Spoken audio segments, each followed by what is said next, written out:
Good morning and welcome to the Insight APSAD webinar series. I would like to begin by acknowledging the traditional owners and custodians on the land of which this event is taking place and pay my respects to elders past and present. I'm coming to you today from Meanjin on the lands of the Turrbal and Yagara people. I would also like to extend that acknowledgement to any Aboriginal and Torres Strait Islander peoples who are joining us today from across the web. My name is Sam Clark and I'm a nurse educator here at Insight. And I have the pleasure of facilitating today's webinar, Trends in the Australian Consumers' Experiences of Long-Acting Injectable Buprenorphine and the Implications for Clinical Practice. Our presenter today is Dr. Tony Barnett, who is a research fellow at the School of Psychology and National Centre for Youth Substance Use Research with the University of Queensland. We will have some time today for questions following Tony's presentation, so please type any queries you may have for him in the chat and I'll ask them on your behalf at the end. Welcome, Tony. Over to you. Great. Thanks very much for that introduction, Sam. So, just a little bit about my background. As Sam said, I'm a research fellow in the School of Psychology and also National Centre for Youth Substance Use Research at the University of Queensland. I'm not a clinician. I'm a social science researcher. So, the whole point of my research is to apply psychological theories and also social science to explore in-depth accounts of consumers and clinicians' experiences of alcohol and other drug consumption. So there are my contact details, my email and Twitter, or what's now called X, links. So yeah, if you don't have a chance to ask questions today, or you've got any feedback, or even looking to collaborate on research projects, yeah, please feel free to get in touch. Now, it's a bit of a long title there, and just in terms of terminology, the term long-acting injectable buprenorphine, just throughout the talk, I'll run with the term depot buprenorphine just for brevity. I'd also like to mention that the University of Queensland acknowledges the traditional owners and their custodianship on the lands of which we meet. We pay our respects to their ancestors and their descendants, who continue cultural and spiritual connections to country. And we also recognise their valuable contributions to Australian and global society. So just before I get started, in the interests of full transparency, I just wanted to mention that this study was supported by funding from Camurus AB, the pharmaceutical company responsible for one of the depot buprenorphine products, Buvidal, on the Australian market. So what are we going to cover today? So in terms of the structure of the talk, I wanted to start by providing a bit of background about opioid consumption and harm reduction. And then I'll move on to the methods of this study, go through some of the findings, and finally reflect on what they might mean for clinical practice.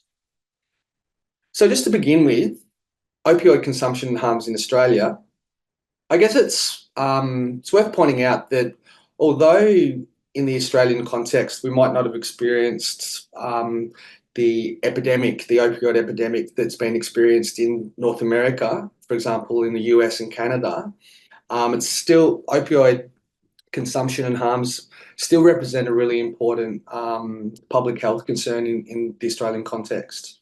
So from 2002 to 2019, the rate of opioid overdose death doubled. And I'm not going to go into too much detail about this, other than to mention that there's been some really interesting work by NDARC and also a recent publication of the Pennington Report on this particular topic. In the Australian context, as with overseas, some of the underlying factors that shape how opioids are consumed and the type of harms that people experience, they're shaped by a whole range of complex factors, including drug supply, and that's definitely on the radar in Australia at the moment, although fentanyl as such hasn't hit the Australian drug market like it has in the US. But nitazenes and strong opioids have been detected in different places in Australia. So drug supply in Australia around opioids is a firm and centre public health concern at the moment. Also, when we look at the type of groups of people who present in clinical settings, people who inject drugs and so forth, typically, generally that's an older cohort of people who have experienced and continue to experience social and economic disadvantage for what is often still framed as a highly stigmatizing condition with opioid concerns and so forth. And that relates to an older cohort, experiencing and continuing to experience, decades of stigma, often linked to criminalisation and drug policy. There's also, in terms of treatment access, in Australia, given the geography of our country, there's a whole range of factors that limit access to treatment, funding, but also lack of prescribers and lack of clinicians, for example, in regional and rural areas. And in terms of the way as a country we've responded to opioid harms, we have anyone that working in pharmacotherapy space will know that this is a very, very complicated area of health policy with different prescribing guidelines, different rules, different laws in not only at individual services, but also at the state level or territory level, and indeed at the national level. So harm reduction strategies in order to address and reduce the risk of opioid use have been around for a long period of time. Opioid agonist therapies, and many of you will be familiar with drugs like methadone and also buprenorphine, which up until recently buprenorphine has come in, typically come in sublingual and oral formulations. So these types of opioid agonist therapies have a very strong evidence base, at least from a public health perspective, and have been shown time and time again, and by some very high quality systematic reviews, to reduce the harms, including overdose, that people might experience from opioid use. Having said that, though, up until recently, these types of programs, these daily dosing regimes, if you like, have been very, very strict and onerous for people. For example, people have had to attend dosing points at pharmacies or clinics every day. So, going on holiday or going away or visiting friends can be very difficult when someone has a relationship with one pharmacy provider. And sometimes in the literature that's been framed as, people, the liquid handcuffs, if you like, that people are tied down to these type of strict daily dosing regimes. Also, lining up at pharmacies in the past and so forth, or even now, can be stigmatizing for some people. Some people feel like they're being treated differently because they might be, framed as untrustworthy or, for having an opioid concern. However, on the other side, some people do appreciate that sort of daily structure and so forth, and that's something I'll unpack soon. Another effect of these programs, and typically there has been some policy changes on the pharmaceutical benefits scheme around this in terms of dispensing fees and so forth. But historically, especially in Victoria, at pharmacy dispensing fees, these programs have been very expensive. For example, people on social security payments, have typically been paying anywhere between 20 and 35% of their income in order to stay on treatment. So some of you will be familiar with buprenorphine, or long-acting injectable buprenorphine. So two formulations in the Australian market became available in 2019 and 2020, so about 4 years ago. And I just wanted to provide a very, very high-level schematic just to explain, at least at a high level, how these products work. So rather than someone having to dose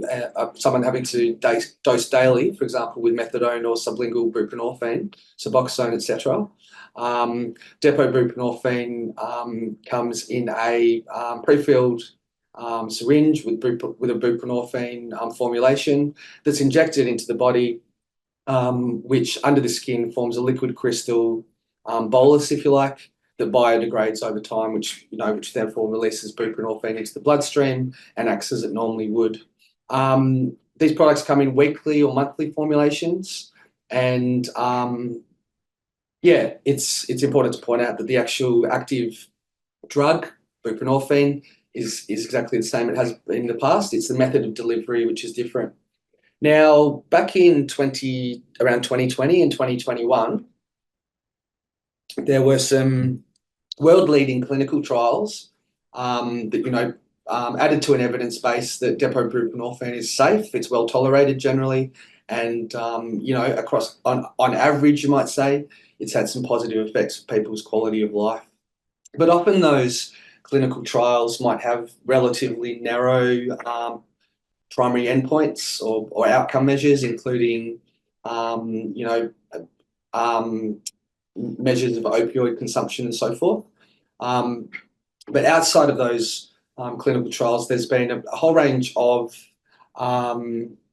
qualitative studies that have really provided in-depth accounts of people's experiences of moving to depot buprenorphine. So this study is part of that group of studies that I'm referring to today. And the aims of this study was to explore consumers' views about moving to depot buprenorphine and their experiences of care, exploring some of the social and lifestyle effects that moving to depot buprenorphine might have for people, and also to explore their views about future care and how treatment could be improved and information could be improved in the future. So in terms of methodology, I just wanted to cover some of the methods. So this was a qualitative study that I'm referring to today, where we did interviews with 30 people who had been prescribed depot buprenorphine. And at the time of the interview, everyone was on depot buprenorphine. So we didn't speak to any people that had ceased or dropped out of treatment, which has been covered in other research, but it's just important to point that out. We recruited 21 people from New South Wales and 9 from Victoria. And the reason why we did that was that, as I said previously, the policy systems and treatment systems in different states in Australia and territories are quite different. So in Victoria, historically, typically, in Victoria, it's a community-based model of treatment with regard to pharmacotherapy. For example, people being dosed in pharmacy settings in the community, whereas in New South Wales, typically, at least in the public system, within local health districts or LHDs, there are more specialist drug and alcohol treatment services. So we interviewed 30 people. In terms of characteristics, the mean age of participants in this study was about 47 years, ranging from 27 to 66. It was about a 50-50 split in terms of gender. Important to point out that 2 out of the 30 people were of Aboriginal and Torres Strait Islander background, and therefore I would say that that's an important area for future research. Some of the findings today may not be relevant to Indigenous peoples in Australia so much. In terms of primary opioids of concern of participants, about 90% of people had a heroin concern. And everyone that we spoke to at the time of the interview was on the monthly formulation of depot buprenorphine, and they'd been on depot bup for an average of 8 months.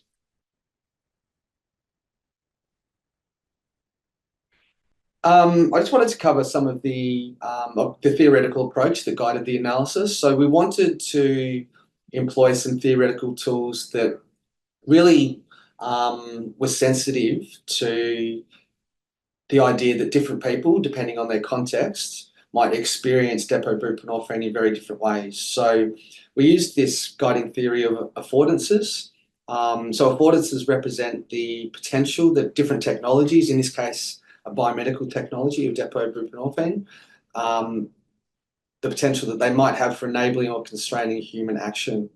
And this type of thinking has been employed elsewhere in research in Australia. For example, the work of Adrian Ferrugia and colleagues who looked at the multiple different experiences that the overdose reversal drug naloxone might have for different people.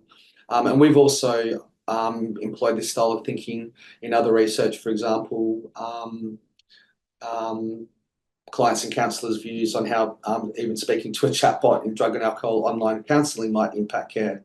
So that all sounds a bit technical, but I wanted to, a simple way of thinking about affordance is if you think of your mobile phone.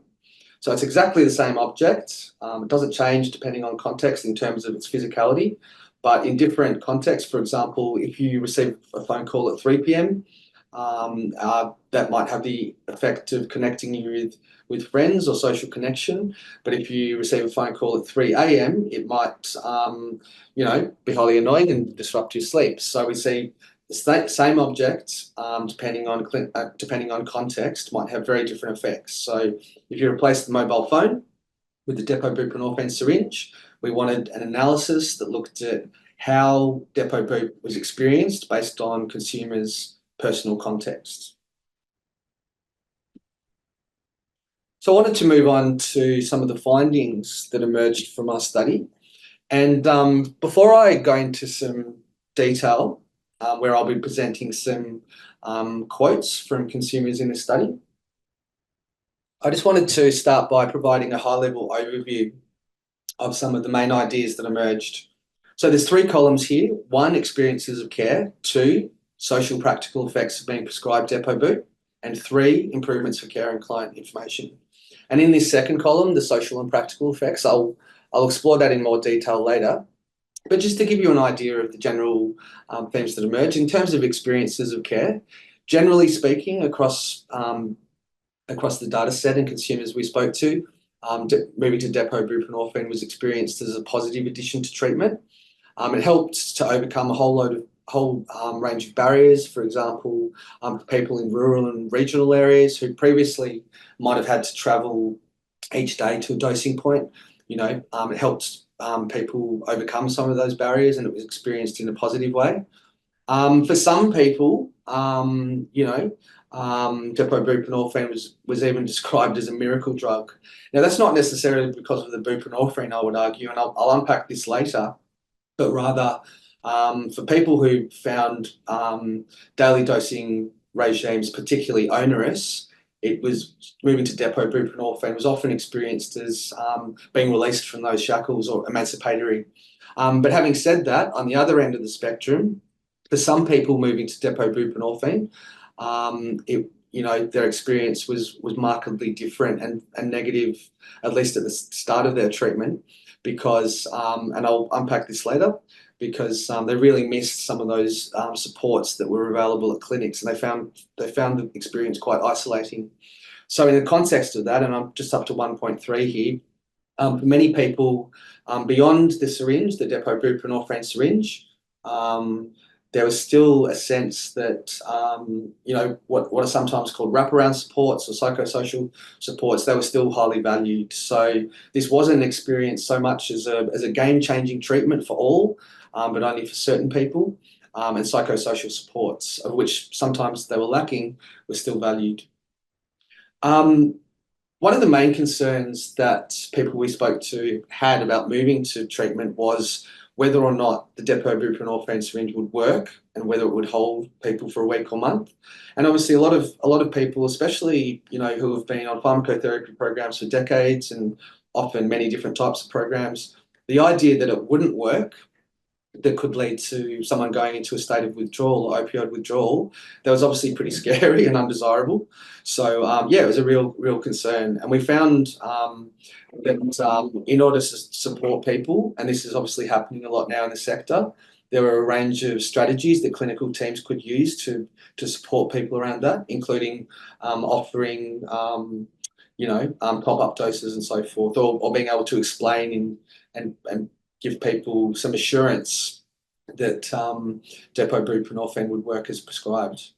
In this second column, and I'll cover this briefly because I'm going to unpack it in more detail shortly, beyond the biomedical effects of depot buprenorphine, there were a whole range of lifestyle and social effects. For example, for certain people, it reduced stigma that experience, for example, at lining up at pharmacies in the past.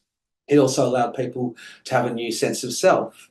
There were also some practical affordances, like moving to depot buprenorphine allowed people freedom and time to engage in other activities, including caregiving, travel, work, or volunteering.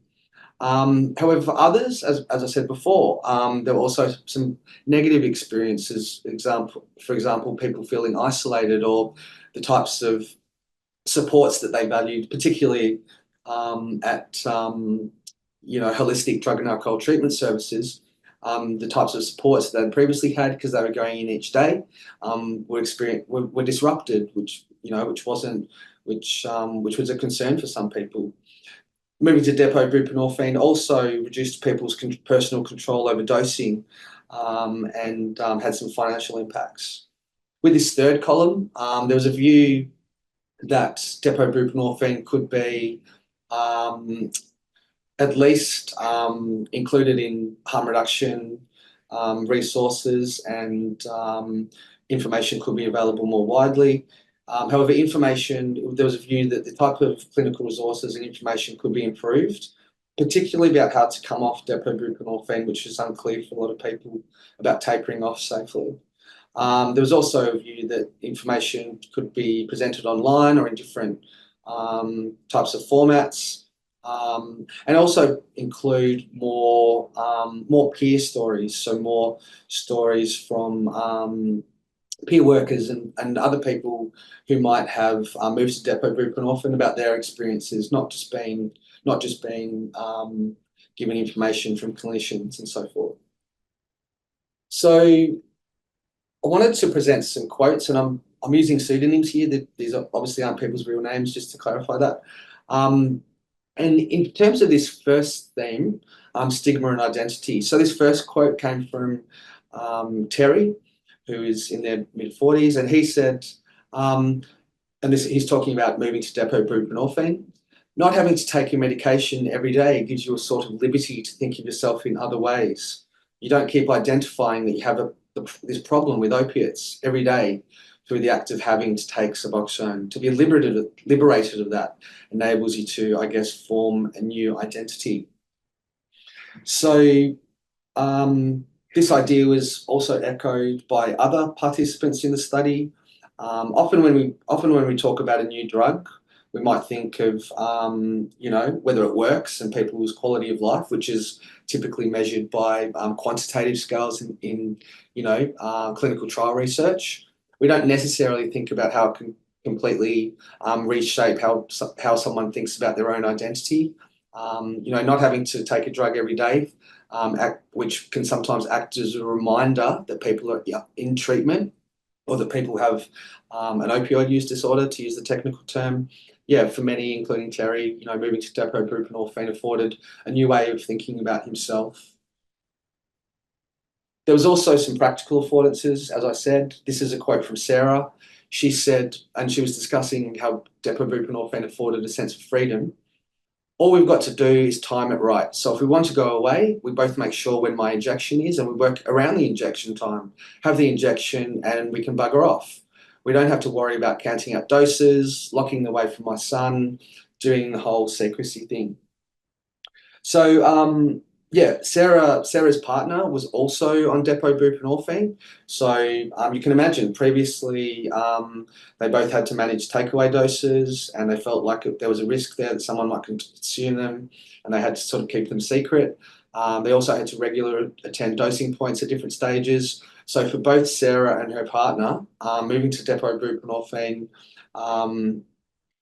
afforded a whole range of activities, or made them possible. For example, going away and so forth, or going on holidays. So in that way, it's another example of one of the social effects of moving to a new treatment. Going beyond a sense of freedom, for some people, it also even afforded an opportunity to provide care to others.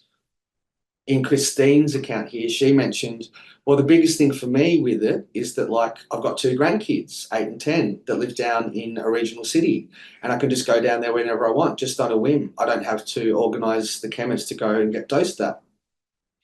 So for Christine, often when we think about a new biomedical intervention, we think about it as a treatment for an individual.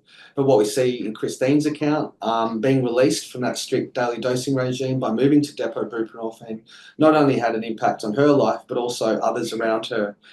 In this case, her ability to provide care for her grandkids.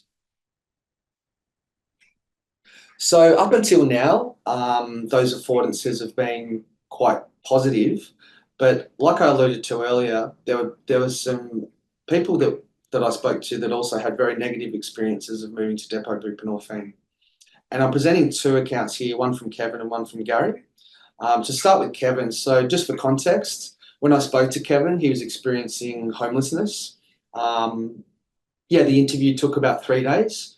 He didn't have access to a point to charge his mobile phone, so had to go into a local fast food store in order to charge his mobile phone. But he was adamant that he still wanted to participate in the study, even though it took 3 days. And that wasn't necessarily for the voucher. It was rather he really wanted to make sure that his experience was noted and could be reported back to, people that had the ability to change and to modify treatment systems, because his experience was very negative, unlike the previous examples I've given. As he said, and this is about moving to depot boop, I missed company, people. We used to listen to music around the table and talk at the clinic. It was a social thing, I lost that, yeah. So for Kevin, not only did he lose the social connection that he previously valued, but also he spoke about other factors. For example, in his experience, it also led to the potential to experience harms because he was finding it challenging to safely use other drugs. Previously, when he'd go to the clinic every day, that kind of was a protective factor for him in terms of drug and alcohol consumption. So he found as well that he was potentially not able to access those supports that he'd experienced. Gary also, in this second account, spoke about how you might want to fill your day with other activities. So he said, one thing you've got to make people aware of when they get onto this program is get a hobby, get something to do, because you're not going to the clinic on a daily basis. So there's a hole in your day there for a couple of hours. Your social scene is going to change because you're not going to the clinic.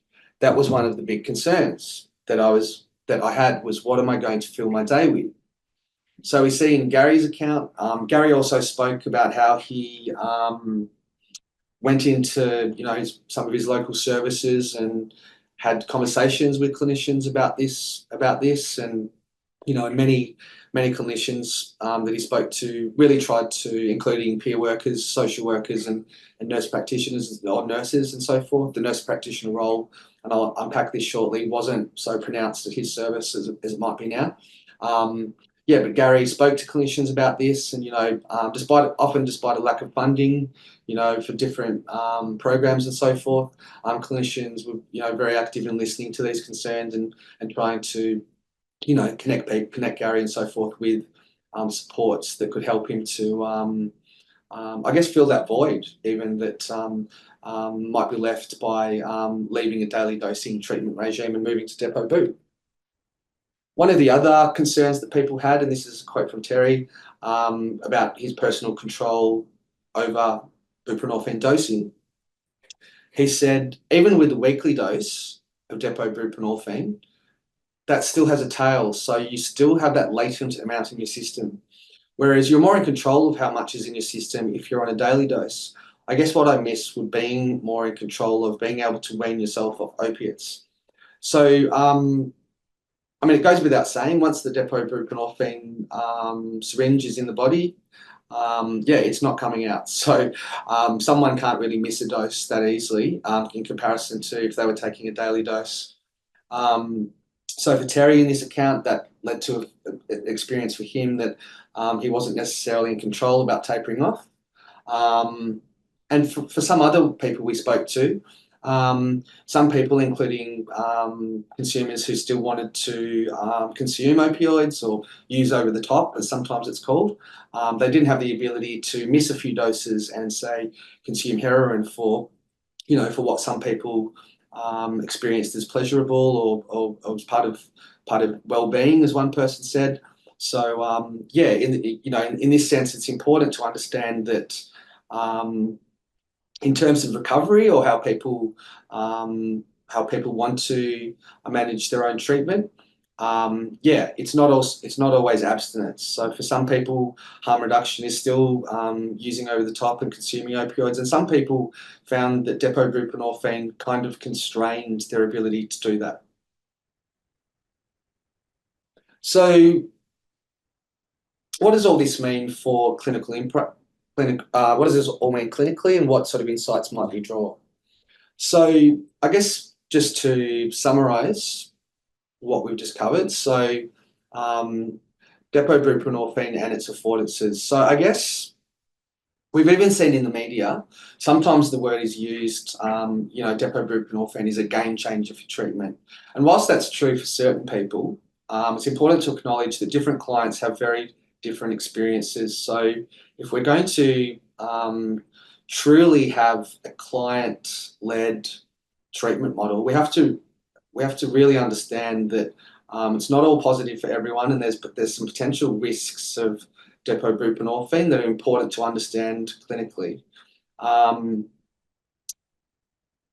For some people, particularly for those with social supports or who, for example, might want to engage in employment and so forth, for those people, moving from strict daily dosing regimes can be experienced as releasing the shackles and emancipatory and open up opportunities for different things in their lives. But for others, this disruption to valued social and clinical supports, particularly for those who might be experiencing marginalisation, for example, in the example I gave, homelessness and so forth, that can be challenging. So I think from a clinical, one of the things that we point out in the paper that we wrote is, it's important for clinical care teams to really be attuned to these differences, and perhaps even to, make a point of checking in with people, especially on the first few dosing cycles, to realize of depot buprenorphine, to really check in and see how it's playing out for someone based on their context. There's also, in terms of people having concerns about whether depot buprenorphine will work as prescribed, it's important, for clinicians to really understand that, to really listen into those concerns. To also, what's developed is a whole range of support strategies, including the offer or the ability to provide top-up doses and so forth, in order to give people assurance that they're not going to go into withdrawal and that they're going to be supported on their journey. So the types of effects and different affordances that I'm referring to, there's a whole range of other studies that have also found similar findings in different populations and so forth, including, there's also been some other research coming out of New South Wales that has explored why people might cease treatment and so forth. What we're really getting at here is, I'll come back to randomised clinical trials. Often in the clinical trials, we use terminology like a patient plus treatment equals a treatment outcome. It's sort of quite a linear model, potentially oversimplifies the messiness of real life, if you like. What we see is that experiences of treatment emerge via a clustering and interaction of a whole range of different factors that are well beyond the biomedical effect of depot buprenorphine. And I've just listed some things there, but this is hardly exhaustive. A range of factors, including clients' expectations, the rapport with their clinician, mood, lifestyle, the type of stigma experiences they might have experienced in the past, obviously the physicality of the syringe there, the depot buprenorphine syringe, their treatment goals and experiences of pleasure, harms, how they might want to continue using opioids, depending on their goals and so forth. And also the types of social networks and supports they might have. So all of these factors come into play, experiences of care are well beyond a straight line between the depot buprenorphine syringe and the person. There are all these other factors that influence experiences of treatment. So if you then accept that, if you want to change treatment or shape treatment, you really have to look at a whole range of systems. And one important thing I've left off there is policy settings as well. Like I said, in Australia, in different states and territories, we have very different clinical guidelines on pharmacotherapy prescribing, and also treatment systems and so forth. So just running with this idea of clinical concerns and treatment systems, my take on this would be in the sector, researchers and people on the front line of treatment, including harm reduction organisations, we often use the word co-design. But the real importance that we can see is based on some of the findings in this study and other qualitative research, really highlights the importance of incorporating lived experience into care system design. We often do use the term co-design, but sometimes we have to ask ourselves, is this true co-design and true consumer engagement? And it really highlights the importance of, based on a lot of my discussions with some of the peer-led organisations that I've listed there, and also others in Australia.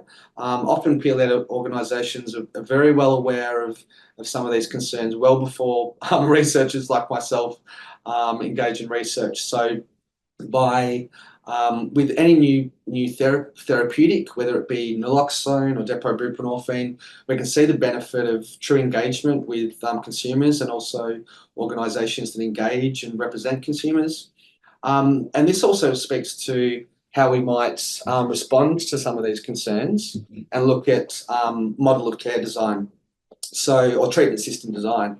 So I would say that in the Australian context, and we are a global leader in this, considering buprenorphine has been around for quite a few years, or about 4 or 5 years in Australia. We know how people experience it, but the next question is, how do we respond to that in terms of structuring treatment systems and designing different models of care? So different services in Australia, I would say, are at a different stage of development and evolution with this particular topic. The types of psychosocial supports or wraparound services that might be available in different services for people on buprenorphine differ, despite the care and despite the will of people working in treatment, wanting to help people, they're often constrained by a lack of funding. So we've really got to ask, how do we fund treatment systems and services in order to provide the types of wraparound supports that consumers desire and need? Also, we might ask, well, who delivers the care? So we're at an interesting time in Australia where pharmacotherapy is, and it hasn't been for a long time, is definitely not solely under the purview of doctors, for example, psychiatrists and addiction medicine specialists. The role of the nurse practitioner continues to rise in this area, and also nurse practitioners prescribing buprenorphine. It's a really important topic at the moment, and how nurse practitioners best fit into models of care and treatment systems is still being worked out. But there's some really great examples across Australia of nurse practitioners using telehealth even to be able to support and prescribe to for example, consumers in regional areas. There's also, and there's still need, I think this is still an emerging area, but how do we also best integrate peer works and peer-led consumer engagement in pharmacotherapy? I'm originally from Melbourne, don't hold it against me, and just moved to Queensland recently. So I just wanted to point out that a lot of this qualitative research, including this study today, is very much centred on Victoria and New South Wales. And if we look at other areas of Australia, I'll just focus on Queensland. There's some very unique harms, concerns, and factors in Queensland that influence pharmacotherapy. And I think there's a real scope, and I've left this sort of as an open question, and I'm really interested in people's feedback or questions that are on the call today. How might this play out in Queensland? I mean, a lot of the insights from Victoria and New South Wales might lack relevance to Queensland. Queensland's a very big state, regional and rural issues, and also workforce issues in terms of prescribers is quite different. And also the drug supply profile in terms of heroin versus another opioids versus, for example, methamphetamine. Queensland has quite a specific drug harm profile and so forth. So I'm really interested in people's thoughts about this, but I think there's real scope for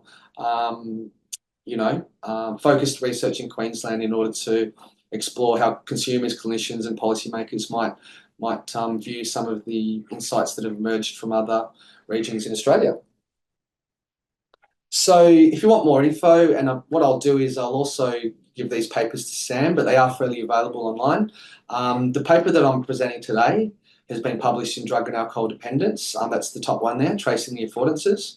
But we've also got some other insights that I haven't covered today. For example, in this other paper down the bottom there, the dynamics of more than human care in depot boop treatment and new materials analysis. That sounds very complex, but to simplify it, it really delves into people's experiences of the drug in the body and how their experiences of feeling it dissipate and what that might mean in terms of their experiences of care. So there's some other research that we've done that I can also share.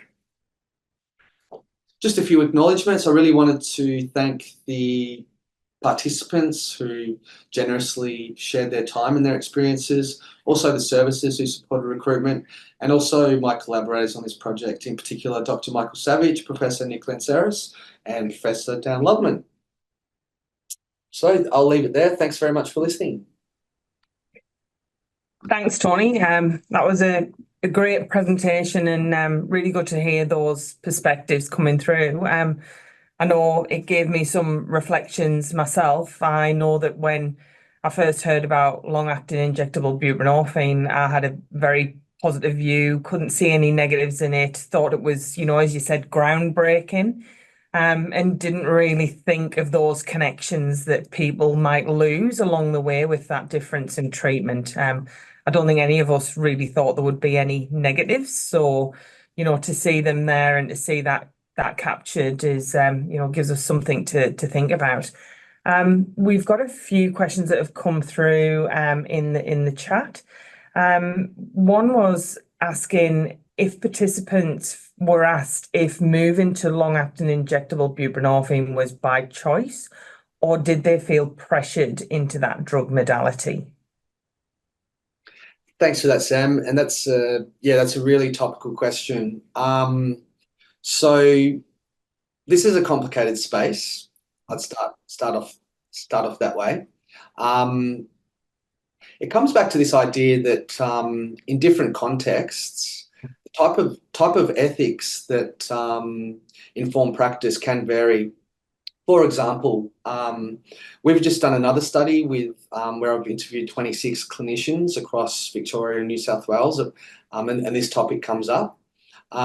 Generally speaking, what you might find in primary care, for example, in GP practice, or in specialist care, for example, with psychiatrists in the community and so forth, you might find, generally speaking, much more of a patient-led model where,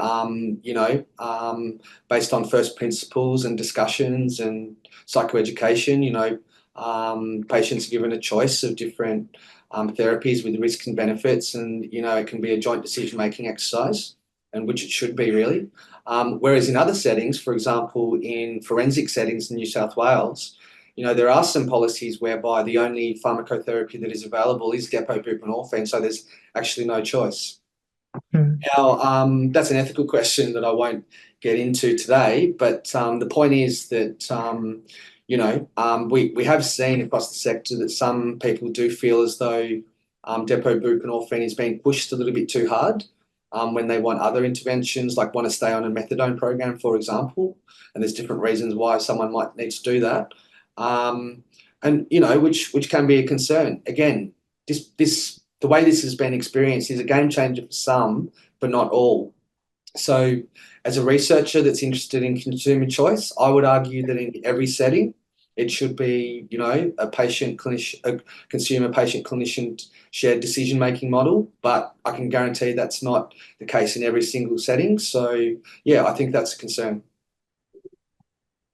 Thanks for that, Tony. I suppose you've touched on this a little bit in about the kind of the preparations that are available, but I suppose the question is that, do you think the kind of availability and the advent of these long-acting injectables will have increased the volume of GPs who are willing to undertake opiate treatment as part of their daily practice? Thanks, Sam. Yeah, that's it's another very, very topical issue in Australia at the moment. So there are some real concerns here about a lack of GP prescribers just generally across Australia. And we do hear some stories sometimes of GPs who might be close to retirement who have a what are called treatment permits who are, if you like, carrying quite a high patient load. So once they retire, the question is where will these people go, and how are they form relationships with new prescribers, and particularly for people in regional and rural, that can be a real problem. So yeah, there's a big push in order to try and attract some other GP prescribers. Now, we're going to have more to say about this soon, but one of the issues, and I want to be very careful here. I don't want to get into a blame situation about blaming GPs, because GPs, especially through COVID, have copped a hell of a lot, and this is a very complex area.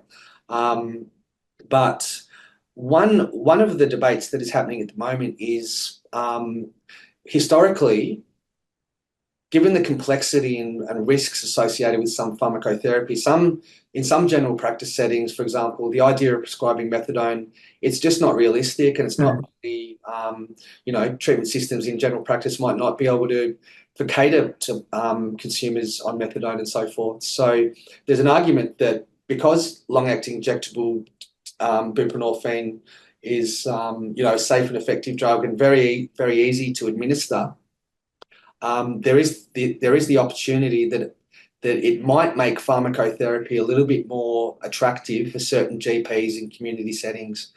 And if those GPs, have access to like Dacron and the DACUS hotline or specialist support, or they might even have a nurse practitioner in another room that they deliver treatment and care with as well. So I would say that, to put it simply, it'd be great if there were more GPs prescribing pharmacotherapy in Australia.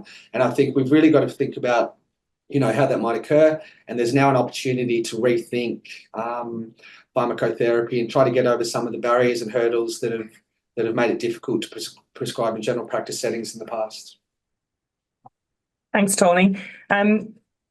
Now, this research that you've presented today is very much about the client's perspective of long-acting injectable treatment. And I suppose it links a little bit to the question, like, about the GPs, but have you completed any research in this area on the clinicians, as in like the nurses, the nurse practitioners, or the prescribers' perspective on long-acting injectables?